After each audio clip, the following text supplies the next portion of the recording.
በስመ አብ ወወልድ ወመንፈስ ቅዱስ አሐዱ አምላክ አሜን።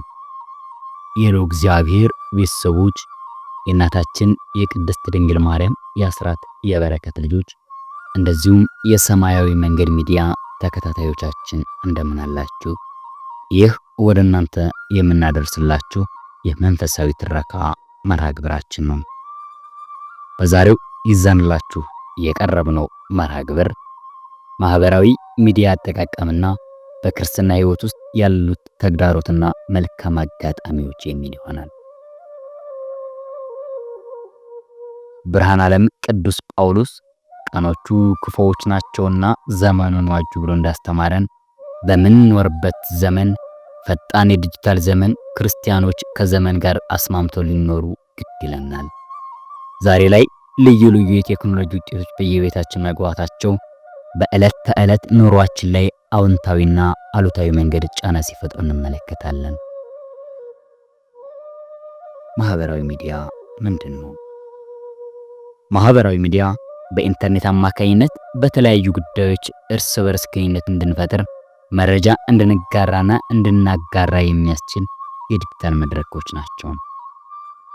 ከነዚህ ዲጂታል መድረኮች በዓለም አቀፍ ደረጃ የሐሳብና የመረጃ ልውውጥ ትብብር ያቀላጥፋሉ።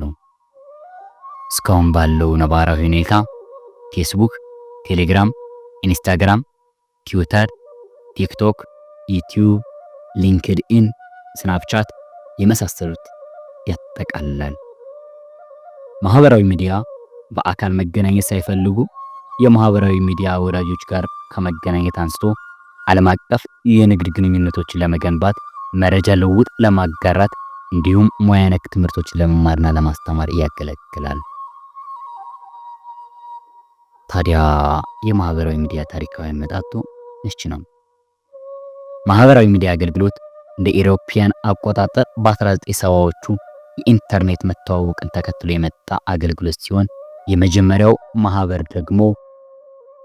የመጀመሪያው ማህበራዊ ሚዲያ በ1997 የተዋወቀ ነው። six.degrees.com በመባል የሚታወቀው ማህበራዊ ድህረ ገጽ ነው። በመቀጠል እንደ ኢሮፒያን አቆጣጠር ከ2002 እስከ 2003 ፍሬንድስታር ኤንድ ማይስፔስ የሚባሉ አውታር መረቦች ወይም ደግሞ ኢንተርኔት ተዋወቁ። ከዚህ በመቀጠል 2004 ለኮሌጅ ተማሪዎች ታስቦ የተዘጋጀው ፌስቡክ የተዋወቀ ሲሆን ውሎ አድሮ ግን በመላው ዓለም መስፋፋት ጀመረ። እንደ ኢሮፒያን አቆጣጠር ከ2005 እስከ 2010 ዓመተ ምህረት እንደ ኢንስታግራም፣ ዩቲዩብ፣ ትዊተር እና ሊንክድኢን የመሳሰሉ ብዙሃን መገናኛ መድረኮች ብቅ ማለት ጀመሩ። እንደ ኢሮፒያን አቆጣጠር 2016 በተጠቃሚዎች ዘንድ ከፍተኛ ተወዳጅነት ያገኘው ቲክቶክ ለማህበራዊ ሚዲያ ተጠቃሚዎች ተዋወቀ። ከነዚህም በተጨማሪ ተጠቃሚ ብዛታቸው ቢለያይም እጅግ በርካታ የሆኑ ማህበራዊ ሚዲያ መድረኮች ተዘርግተዋል። ሁሉም ማህበራዊ ሚዲያ መድረኮች ዓላማቸው ማህበራዊ ትስስር ወይ ደግሞ ግንኙነት መፍጠር ሲሆን የየራሳቸው አተገባበር አላቸው። የማህበራዊ ሚዲያ ዓላማው ምንድነው? ማህበራዊ ሚዲያ በግለሰብ ደረጃ ማህበራዊና ልዩ ልዩ ሙያ ዘርፎችን በተለያዩ ዓላማዎች ያገለግላቸዋል። የመጀመሪያው ተግባቦት ወይም ደግሞ ኮሚኒኬሽን ነው። በዚህ ሚናው በመላው ዓለም ያሉ ሰዎች በቅጽበት ይገናኛሉ። ሰዎች ምንም አይነት መልክዓ ምድር አቀማመጥ ቢኖራቸውም በሚፈልጉት ጊዜ እንዲነጋገሩ፣ በቪዲዮ ስልክ እንዲደዋወሉ፣ በቡድን እንዲነጋገሩ ያስችላቸዋል። ሌላኛው የአውታር መረብ ወይ ደግሞ ትስስር መፍጠር ነው። ሌላም እንደ መዝናኛነትም ይጠቅማል።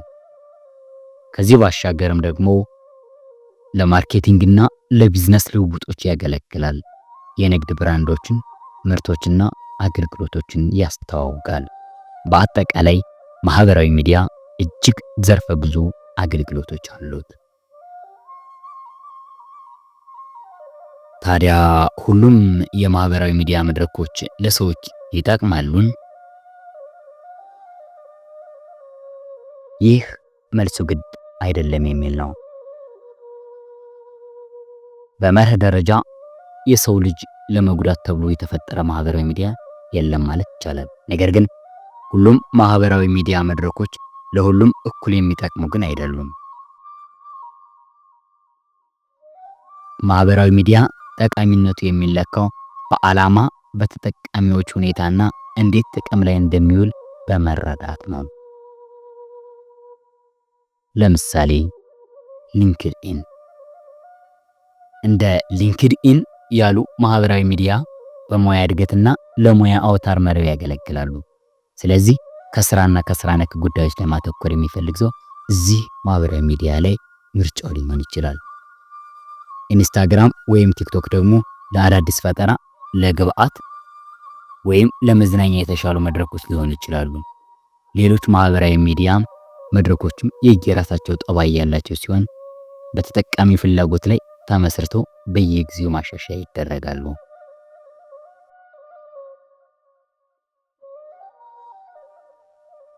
አንዳንድ የማህበራዊ ሚዲያ ፕላትፎርሞች የተጠቃሚውን ጊዜ ከማባከን ያለፈ ለተጠቃሚው ትርጉም ያለው አዎንታዊ ለውጥ ላያመጡ ይችላሉ። አንዳንድ ማህበራዊ መድረክ ላይ ደግሞ አላግባብ ከምንጠቀምባቸው ለአእምሮአችን መርዛማ ሊሆኑ ይችላሉ ወይም ሱስ ሊያስይዙን ይችላሉ። ይህም ማህበራዊ መድረክ በራሱ ችግር ኖሮበት ሳይሆን በግለሰቦች አጠቃቀም ላይ የተመሰረተ ነው። በአጠቃላይ ማህበራዊ ሚዲያ ጥቅሙም ጉዳትም የሚለካው ተጠቃሚው እንዴትና ለምን እንደሚጠቀም መረዳትና ማወቅ ሲችል ነው። ከክርስትና ህይወታችን ጋር ያለው አዎንታዊና አሉታዊ ተጽዕኖ ወደፊት በዝርዝር የምንዳስሳቸው ይሆናሉ።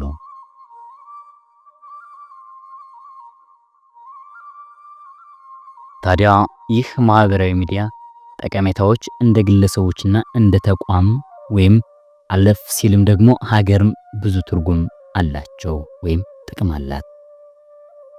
ማህበራዊ ሚዲያ ይዘቱ የመጣው እጅግ በርካታ ጥቅም ቢኖረውም የራሱ የሆነም አሉታዊ ጉዳቶች አሉ። ከነዚህ መካከል የመጀመሪያው የአእምሮ ጤና መታወክ ነው። በማህበራዊ ሚዲያና በአእምሮ ጤንነት መካከል ያለው ግንኙነት ውስብስብ ነው። በዘርፉ ብዙ ጥናቶች ተካሂደዋል። ማህበራዊ ሚዲያ በተለይ በወጣቶች ላይ ዘርፈ ብዙ የስነ ልቦና ቀውስን ሊያስከትል ይችላል።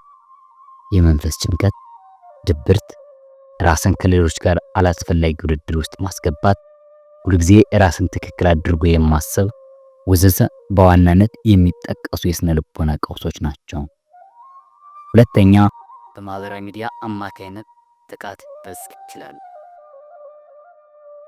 ለምሳሌ ፎቶአቸውን ያለ ፈቃዳቸው በመለጠፍ ሊሆን ይችላል፣ ወይም በውስጥ መልእክት በመላላክ ሊሆን ይችላል፣ ወይም ደግሞ አካውንታቸውን በመጥለፍ የማህበራዊ ሚዲያ ተጠቃሚዎችን በተለያየ ጥቃቶች ሊያጋልጣቸው ይችላሉ። ሶስተኛ፣ ማህበራዊ ሚዲያ ያልተረጋገጡ ወይም ደግሞ የተዛቡ መረጃዎችን በፍጥነት እንዲሰራጭ እድል ይፈጥራል። እነዚህ ሐሰተኛ መረጃዎች ወደ ተጠቃሚዎች በመድረስ ግራ በማጋባት አለፍ ሲልም ደግሞ ማህበራዊ ቀውስ ሊፈጥሩ ይችላሉ። አራተኛ፣ የማህበራዊ ሚዲያ ተጠቃሚዎች ጊዜያቸውን በማህበራዊ ሚዲያ እንዲያባክኑና የኢንተርኔት ሱስ ተጠቂ ሊያደርጋቸው ይችላል። ይህ ችግር በተለይ እጅግ አሳሳቢ እየሆነ የመጣው የማህበራዊ ሚዲያ አሉታዊ ጎን ነው። አምስተኛውና የመጨረሻው ማህበራዊ ሚዲያ የግለኝነት ህይወትን የማስፋፋት ነው። ማህበራዊ ሚዲያ ተጠቃሚዎች ማህበራዊ ሚዲያን በአግባቡ ካልተጠቀሙበት አጠገባቸው ከሚኖር ሰው ይልቅ የማህበራዊ ሚዲያ ተጠቃሚውን በመመረጥ የግለኝነት ህይወትን ሊለማመዱ ይችላሉ ማለት ነው። በጥቅሉ ዓላማ መርህ የሆነ የማህበራዊ ሚዲያ አጠቃቀም ሊኖረን ይገባል። ይህ ሰማያዊ መንገድ ቻናል ነው። ቻናሉን ሰብስክራይብ፣ ላይክ፣ ሸር ማድረጋችሁን አትዘንጉ። ወስብሐት ለእግዚአብሔር ወለወላዲቱ ድንግል ወለመስቀሉ ክቡር ይቆየን። በያለንበት ሰላም እግዚአብሔር አይለየን። ሀገራችን ኢትዮጵያን ሰላም ያደርግልን። አሜን።